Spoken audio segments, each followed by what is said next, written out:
and welcome to another episode of the Gentle Business Space podcast. I'm Fabi, I'm assistant expert and coach, and I support other female business owners work in their business in a more sustainable way without burning out. And in today's episode, I want to talk a little bit more about slowing down towards the end of the year, despite the kind of hustle culture that comes in, and finding a way to still achieve what you want, but not in a way that sacrifices your health. As I'm recording this, it's October. It's that slower time of the year, technically, but in business it's usually busier. But we've come out of a busy summer and we're going straight into a busy September, October. And there's a lot of talk about that end of year finish strong messaging. So it can really feel like we've got to be very, very busy. There's a lot around launches and that kind of end of year rush, especially when we're coming up to December and Christmas. And it's really easy to get kind of caught up in that energy of thinking that we have to do more to end this year really well. And kind of pressing all of our goals into the last few months that we have left within this year. But I want to bring a different approach into this, and I want to think about it in a way of what if that kind of idea of finishing strong actually would look like slowing down a little bit more, recreating focus, and finishing well instead of fast. And especially, as I said, kind of that autumn winter time that we're coming into now, it's a time for slowing down. And I talk about this in my last episode as well. It's a time for slowing down. Winter is time for resting. Autumn is more that time for reconnecting with gratitude and really noticing how far we've come, appreciating our journey. And that winter for slowing down. Yet the kind of society showing us, what the online world is showing us, is this is a really busy, hectic time. So there can be that difference between how we're feeling and a need to slow down compared to what maybe the online world is telling us that we should be doing. And I always say should with air quotes. So that can be quite stressful and feel like you might need to do more as well instead of following maybe that need of slowing down, of taking a gentler approach. And maybe you feel that pull to do what everyone else is doing, following those trends, that really strong outside noise that there is at the moment, and that pressure to be productive. I know I do. I get caught in it very easily, and I know a lot of us do. So you're not alone if you're experiencing this. And often there's also that internal voice that kind of layers on it. So we get all that outside noise of do more, do launch your course now. This is a great time to launch. Do, achieve your goals by the end of the year. End really strong. All those kind of things. So the outside noise that's already there. And then usually that feeds into an internal voice that we might already have. And often that's fear. Maybe a fear of being left behind, of not doing enough, of not earning enough. So maybe it's about noticing, okay, what might be connecting to that outside noise that speaks to that inner voice of, okay, maybe there is something of not enoughness, of there's maybe a fear lingering that speaks to that. And then we jump on it and, okay, we're listening to that outside noise. Okay, I'm going to do more because that will help me deal with that fear. But often it doesn't work like that. And you might have experienced that yourself. Because every time we try to do everything, it usually ends up with us being exhausted. So again, we have that outside noise, the idea of do more, achieve more, end your year strong. that feeds into that internal voice of, okay, there's some part of us that doesn't feel enough, that doesn't feel like we're earning yet enough, we're kind of left behind, we're not doing enough. And then we can overcompensate by doing everything, taking on more projects, saying yes to more things, and trying to find that as a solution to, to quiet that fear, that inner voice.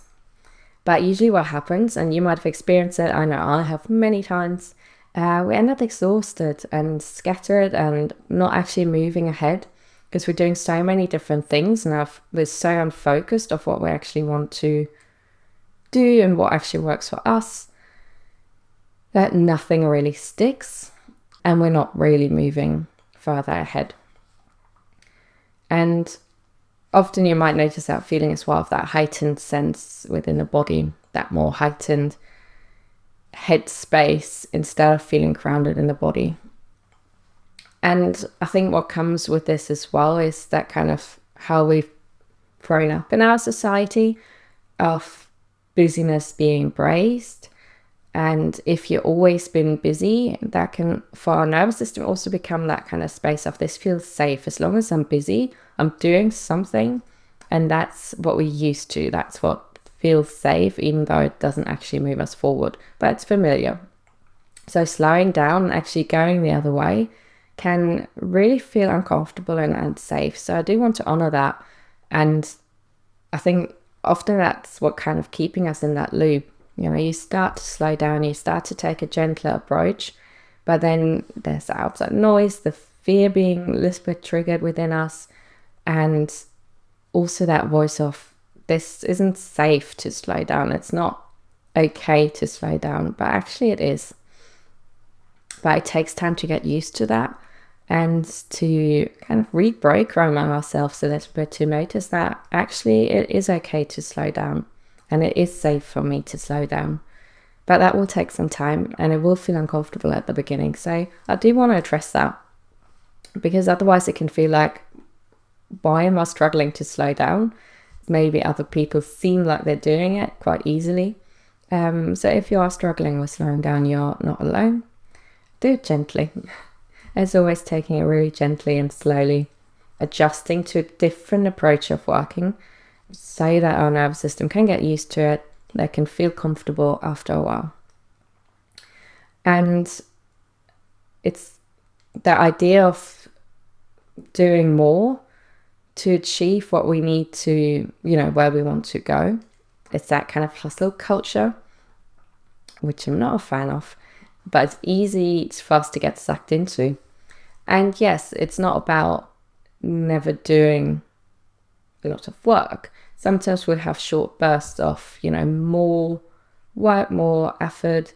We have to put a little bit more into it, because maybe you're launching, maybe you're doing something specific that just requires you to put a little bit more effort into it. And slowing down is never about working hard or, not working hard or not putting effort into it. It's just that it doesn't come at the expense of our health or our well-being and our steadiness, and it still needs to be within a space that's supportive, so we don't burn ourselves out and we aren't in that hustle place for a year, 2 years, or even a few months, because that's not sustainable. So it's not about not working, or doing nothing. It's just slowing down and finding a gentler approach, doing one thing at a time instead of everything at once. Yes, maybe there's a short burst of more work, more things that we're doing because you're working on a specific project. But even then, having a framework and boundaries in place to really protect your health and your well-being, so you can continue with that steadiness and aren't burning out. So coming back to that kind of theme of the end of the year and kind of coming to the end of the year and maybe achieving your goals, and that common thought of finishing strong. So I think it's more about reconnecting to ourselves, being more grounded and intentional, and not running ourselves in the ground by taking on lots and lots of busy work just for the sake of it, just because other people are saying so. So rather taking some time to reconnect to what you actually want to do, what's important to you, and really finding a grounded and intentional way of approaching these next few months. And a way of supporting yourselves when all that busy, outside noise comes, so we can protect ourselves so we don't get too much caught up in it. And that idea of doing less on purpose gives us actually so much more clarity and helps us move forward with so much more focus. So again, it's not about not doing anything. Slowing down isn't about suddenly not doing anything, but it's about doing less, because we're not setting ourselves up for failure when we, that outside expectation of doing more and more. Usually we set ourselves up for failure, and then we're disappointed in ourselves. So instead we're switching to, okay, we're going to do less, but on purpose, intentionally, and moving forward with clarity and with more focus, because we're focusing on one thing at a time. We're achieving that, we're working on that, we're really building that and doing that intentionally. And again, I want to bring that reminder into it that if you're not used to that, that can be really challenging. And you might switch between, getting caught up into the busyness again. And that's absolutely okay. It's starting to notice it, and some practice, gentle practice or invitations for that would even be, if you start to notice that rush or tightness in your body, I invite you to pause, take some time to breathe, step away, and start to notice what your body needs in that moment. And I think that's one of the best things to start, because if you keep caught up in that kind of busyness, tightness, you will. If you start noticing, it's that really heightened sense in the body, for me anyway. Maybe it's different for you. So it's exploring it a little bit. But it's often that heightened sense stuck in the head, overthinking, that tightness in the body, kind of rushing from one thing to another. And when we become aware of that, we can start to pause, we can step back, we can do practices that help us to regulate the nervous system, to feel more connected again, maybe stepping away, doing something fun, something joyful that really brings us back to ourselves and to help us feel more grounded again. It's that noticing of what does your body and your mind need in that moment. And then I think a question that's always really helpful for me is, when I've tried to do everything in the past, where did it lead me? Because again, sometimes I think get then into that thinking mode of, okay, if I now do this project, that project, this will solve all my problems. But often we've been through this loop and we've put on too many offers, even when we couldn't promote them. We've done too many things and then burned out, or ended up really overwhelmed and struggling. So really, and that's not in a harsh way, but just noticing, okay, I've tried this before, but where did it lead me? It didn't work out, most likely. And I think sometimes that awareness can be really helpful. Okay, something needs to switch to do it differently this time. So what could that be? So maybe it's just working on 1 or 2 projects instead of 5, and letting go of things. So just that gentle awareness, okay, learning from our past experiences and then making gentle changes moving forward. So I'd love to invite you to choose just one thing that you can focus on to finish this year well, instead of that idea of finishing everything. Let the rest wait, but what's like one thing that you can really focus on, that you can dedicate some time to, especially depending on your capacity, your energy at this time of the year. What would be this one thing you like to focus on, and letting go of the rest. And notice how that feels as well. That can be, again, challenging, or maybe that actually feels really freeing and spacious. And then we can let the rest wait till next year. We can put it into other plans for a new quarter. And also come across that idea of kind of making this enough list. I actually really like it instead of a to-do list. So what's enough for me to complete this year instead of listing all the things that could be done. Obviously, there's always loads more that we can do. The to-do list is usually endless. So instead, actually thinking about what would be enough for me this year to feel really content about things. And what's actually achievable, what do I actually have, as I said, capacity for? Yeah, what would be enough? I'd love to know what that'd be for you. And as always, I'd like to invite you to bring a little bit of curiosity into this. So how can you start doing things differently from the way you may be used to if they haven't worked in the past? And really noticing what worked before, what hasn't worked, and how can you then make those gentle changes of moving forward, being curious about it. It doesn't need to be perfect, doesn't need to be that one system that suddenly works really, really well. It's just really small little changes. So it's one little thing you can change.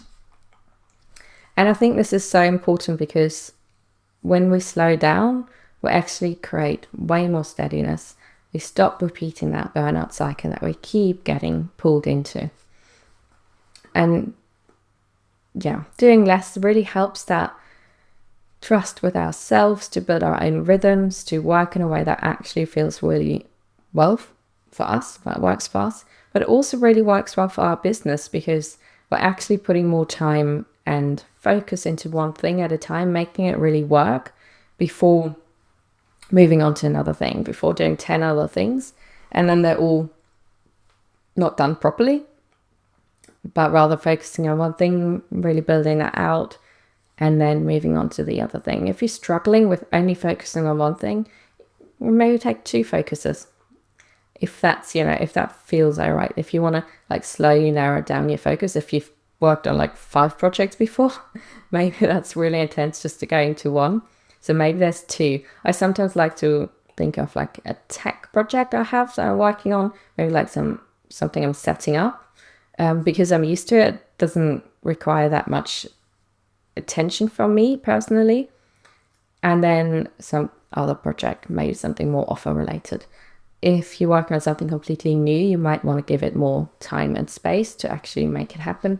If it's something that's already in itself stressful. So if tech's really stressful for you, give that more time and maybe just focus on one thing. So try work out what works for you. And I think the great thing about it is, because we sometimes then get stuck in I can only do one thing at a time.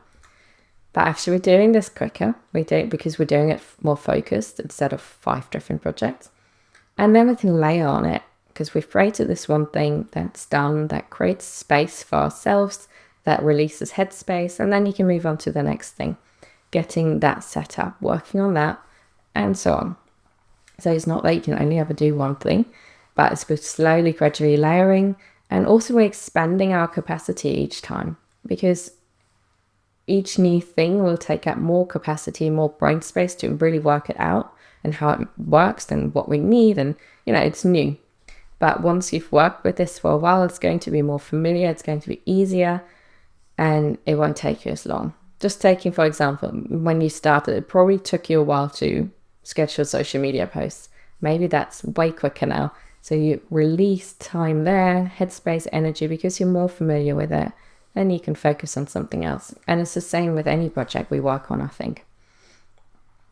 So one couple last bits with this as well is, I think the slowing down really helps us to stay connected to what's actually important to us instead of getting distracted what's possible, because there's so many opportunities and so many things we could do, kind of chasing the next best thing. And if we slow down, we can actually really connect on a regular basis on what's actually important to you, your values, your vision, and where you want to move with your business, instead of just being stuck in that space of doing things for the sake of doing them.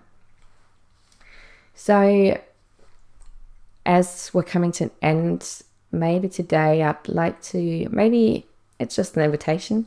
I invite you to maybe pause and ask, what would help you finish this year well, not rushed, and what would that look like for you? What would it look like for you to finish this year in a steady, grounded, intentional way instead of in a rushed and stressful way? So we can come to the end of the year not in a burned out space. And just the reminder that, doing less doesn't mean you're falling behind in any way. It can feel like this if it's unfamiliar, but it just means that you're making more space to move forward with clarity and calm. And it also means that you can do this for longer because you're working more steady, you're avoiding burnout, you're avoiding overwhelm, instead creating more spaciousness, more grounding, and that clarity and calm and connectedness to move forward. So, as always, I would love to know what you're taking away from today's session. What's your biggest insight? Feel free to comment. I always love to know, or message me. And if you like any more support with this and this kind of work of slowing down in your work, I invite you to get in touch. We can work one-to-one in my coaching program, and we can find ways together that work for you to work in a more sustainable and gentle, grounded way. So if you like support with that, just get in touch if you'd like to find out more. And thank you so much for listening, and I will see you again soon. Take care.